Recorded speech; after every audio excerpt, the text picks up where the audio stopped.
Hey everybody. I just got back from seeing Shutter Island, a movie based on the novel of the same name by the author Dennis Lehane, or Lehane, I'm not exactly sure how to pronounce his name. Same author who did Gone Baby Gone and Mystic River. This movie was directed by everybody's favorite Italian director, Martin Scorsese, and stars Leonardo DiCaprio and a couple other people.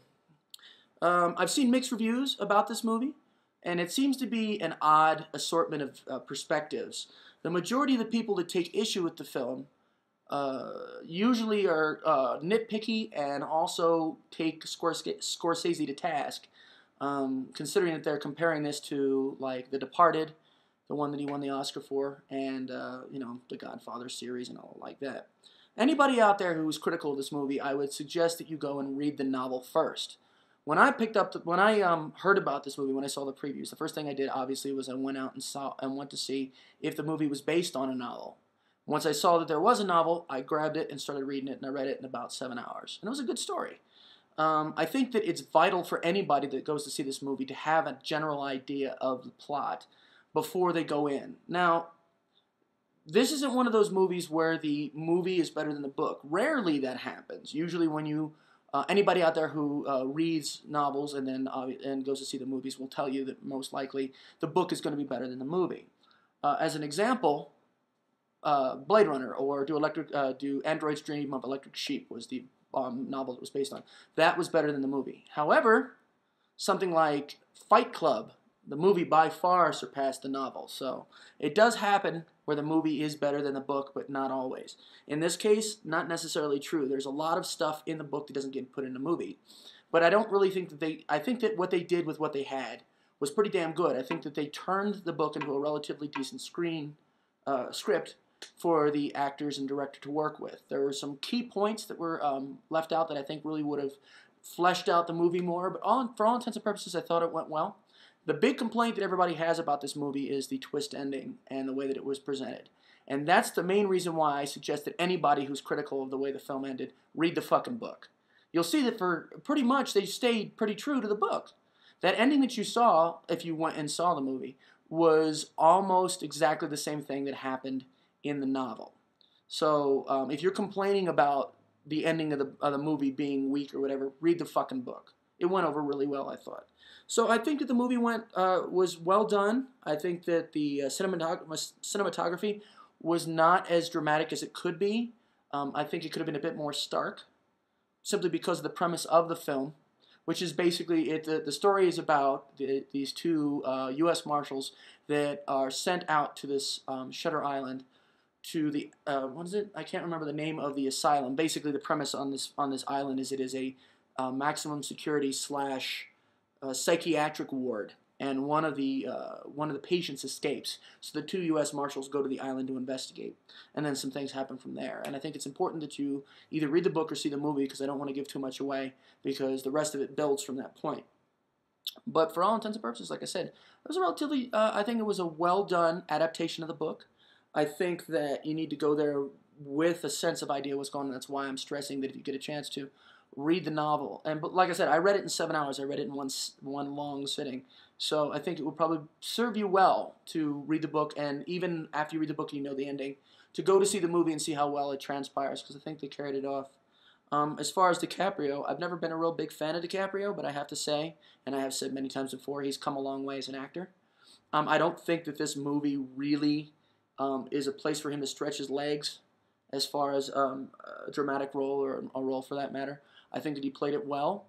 I think the sense of the character that he played could have been better portrayed in some senses, but he did a pretty damn good job for the overall movie. So I think that you're not going to look at him and think, geez, this is kind of laxing. I don't think that you'll ever really question his character as far as the performance goes, but I think that there's more depth that could have been achieved with the character. So he did a pretty damn good job. So I think that if you guys get a chance to, if you don't want to read the book, go ahead and go check the movie. The movie will stand on its own. It stays pretty true to the book. There are some key points, like I said, that are left out, obviously, that weren't able to transfer over well, or for the sake of time they left them out, whatever. But the parts that they did put in and the flow that they went with, I think stayed relatively true to the story. Not bad, not bad movie. Is it something that you really want to pay to go see? I would say if you if you have an extra few bucks and want to go see a movie, I don't think you'll be disappointed. But once again, this isn't one of those movies where I say you absolutely have to go see it. I think that if you decide to wait for it to come out on DVD, then that's cool. And if you decide to go see it, that's cool. This isn't a movie necessarily that I would stress as a matinee-only film. But still, all in all, not a bad movie. Not a bad movie. Once again, I'd like to stress, I think that you should ignore all of the naysayers that talk about the ending of the movie and the twist and all of that stuff, and just go and watch it. Because, as I said, the end of the movie stays pretty true to the book. And that's important. You know, they didn't sort of just go off on a tangent to try and push the same ending. So, yeah, not a bad view. So that's pretty much it. That was my experience at the theater today. I'm now going to go back to playing Hard Rain, which I beat yesterday. Or excuse me, Heavy Rain, which I beat yesterday. Heavy Rain, which is a sort of a narrative game. It's not your typical video game. It's more like an interactive story.